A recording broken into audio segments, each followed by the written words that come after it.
Oh, let's make a pineapple no-bake cheesecake. Super simple recipe. Oh yeah, let's do. Let's do. All right, all right.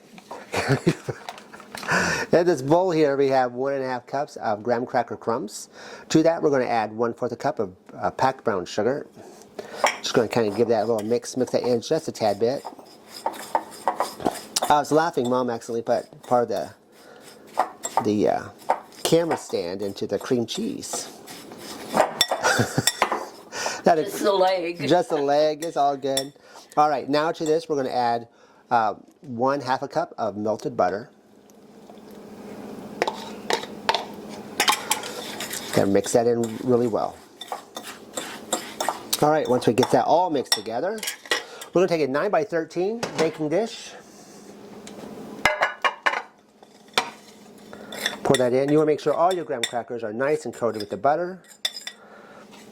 And we're just going to place that out evenly across the bottom. And then we're just going to kind of pack it down with our fork. All right, we're trying to make that as even as we possibly can. We're just going to set this off to the side.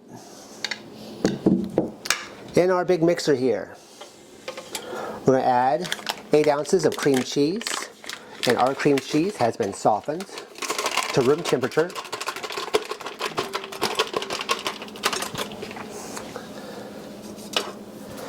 And we're just going to beat this until it's nice and fluffy. All right, once we get that mixed, we're going to add a 14-ounce can of sweetened condensed milk. And we're going to mix it until it's really well combined. We want to make sure that this on the inside here is going to be nice and smooth. I'm going to turn that down just a little bit. I'm now going to add 1/3 cup of freshly squeezed lemon juice and 1 teaspoon of vanilla. We're going to mix it until it's all blended well. All right, once we get that blended, we're going to turn that off. We don't waste any of this cheesecake mixture. We're just going to make sure we get all of that off. All right. Now, to our bowl, we're going to add 20 ounces of crushed pineapple. We've drained this really well. And we're going to add an 8-ounce container of frozen Cool Whip. We like the extra creamy. And we make sure that this is thawed. And we're just going to fold this all in together. All right, we've got that all mixed together. We're going to stick that on top of our graham cracker crust here.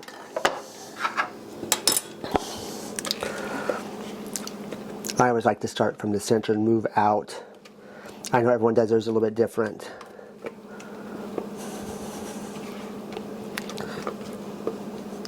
And I like to leave a little extra in the bowl so we can eat it. He learned that from me. Yeah. So we're going to do that. Set that off to the side there. Spread this out. This is going to sit in the refrigerator for a minimum of 3 hours, so it gives it a chance to set. You can top it afterwards with some fresh pineapple or some candied pineapple, or maybe even a little coconut if you wish. I think we'll just leave ours just like it is. Anyway, set in the refrigerator for 3 hours. All right, it's been 3 hours. We could have waited longer, or we may have not waited quite 3 hours. Either way, we were excited to eat this. We really enjoy this recipe. It cuts really easy, really smooth. Like I said, you can top this with some toasted coconut if you want, some more pineapple, a pineapple salsa, however you want to make it a little bit more, to give it a little bit different texture. Take that out. Sets up really well. And there we go. A no-bake pineapple cheesecake. Give it a try.